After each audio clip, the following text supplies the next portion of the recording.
Fish breeding side hustle to start of week 17, and I'd say we're in for a bigger week than we had last week. Last week was supposed to be Battle of the Snakeskins. We had the red snakeskin koi going up the blue metal snakeskin. And the red snakeskin koi, they showed up.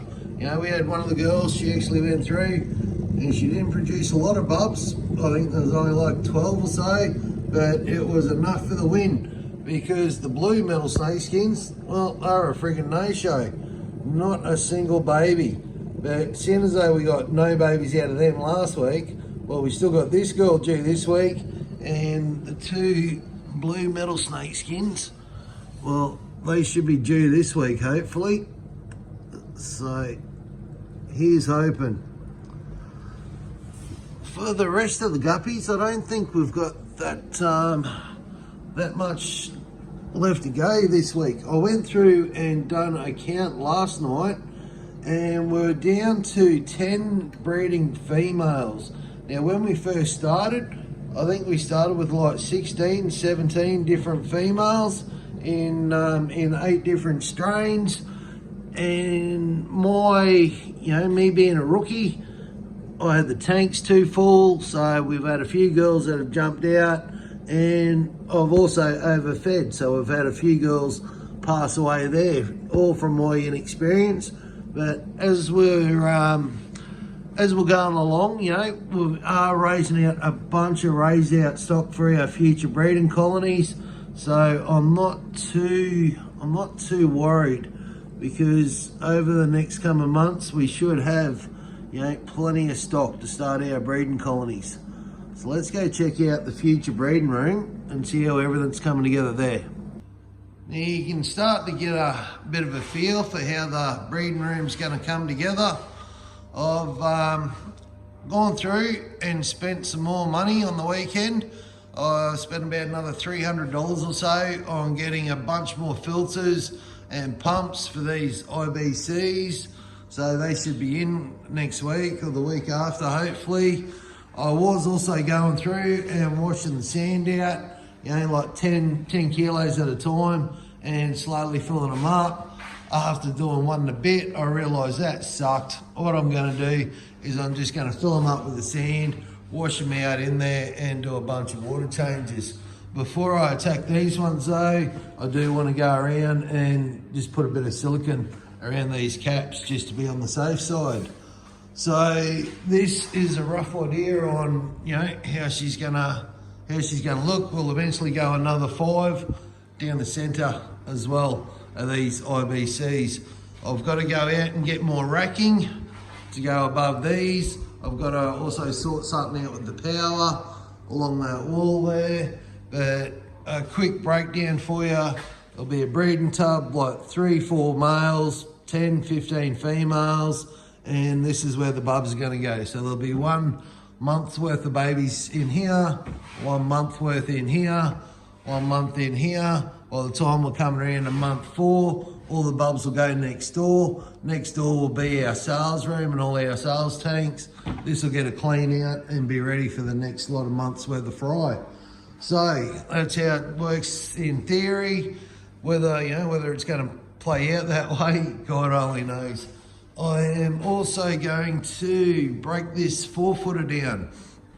I've got three 3-footers down in the shed. What I'd like to do is I'm using this 4-footer at the moment just as a bit of a raise out tank for our Pong-grade swordtails, for a couple of mixed guppies, and raising out a bunch of these albino cories, because that is something that I'd really like to have a crack at breeding later on, is these cories. I think they're fascinating creatures and they come in so many different mutations.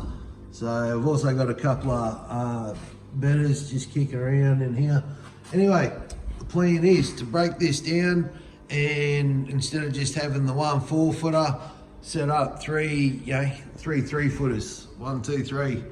What plans for this is I've got some discus.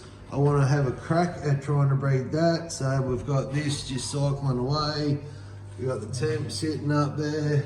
It's nice and warm. So, yep, going to throw a pair of discus in that next week. Well, hopefully it's a pair. and hopefully we'll see some spawning.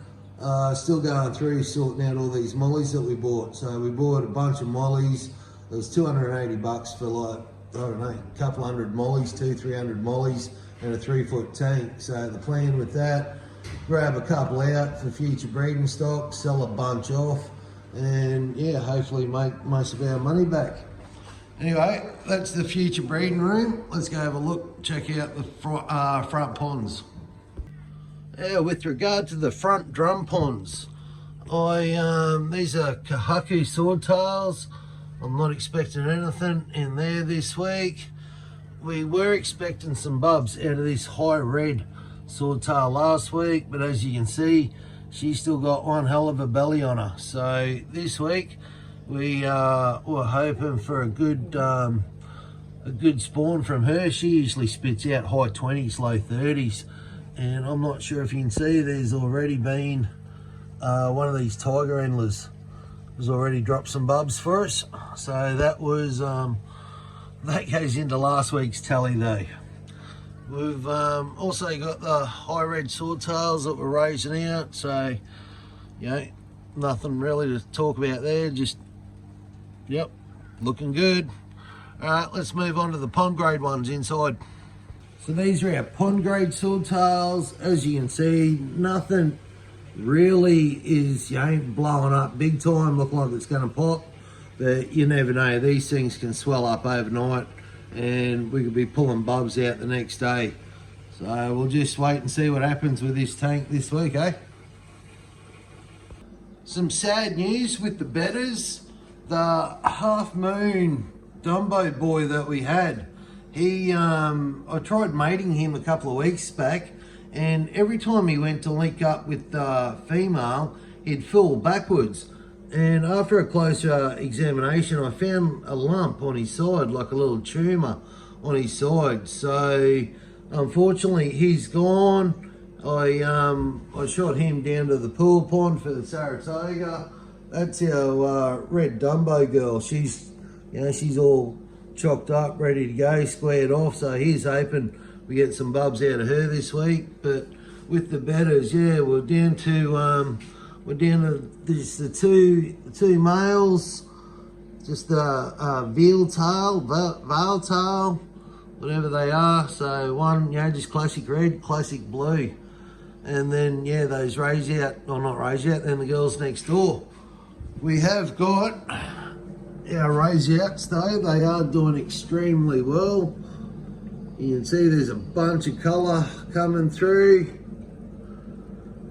So this is our, you know, our small mob of 30 that we're raising out, and they are doing exceptionally well. I'll go show you the ones in the 3-foot tank so you can have a look at the comparison of the of these guys that haven't had to work hard for their food, being in a smaller tank, compared to some that have been in a bigger tank and had to work a bit harder for it. So let's go check that out. Okay, so we've got at the 3-foot tank, and you can see there's a few in here. There's a bunch in here, but the size, they're just not quite. Most of them aren't as big as the ones downstairs. They, I reckon it's because they've had to work harder for their food, you know, because they're in the bigger tank. But I'm just a rookie, learning as we go. You can also see there's a few that are like 2-3 times the size, and I made the decision to leave them in there to pick off the smaller ones. That's why they're, you know, that's why they've had that massive growth spurt. They've been eating all their smaller brothers and sisters, and I made that decision because, you know, we could have removed the smaller, weaker ones, but I didn't really want to be, you know, selling off smaller, weaker animals. I'd rather have the stronger stock. So that's the reason why we've left the big ones in there.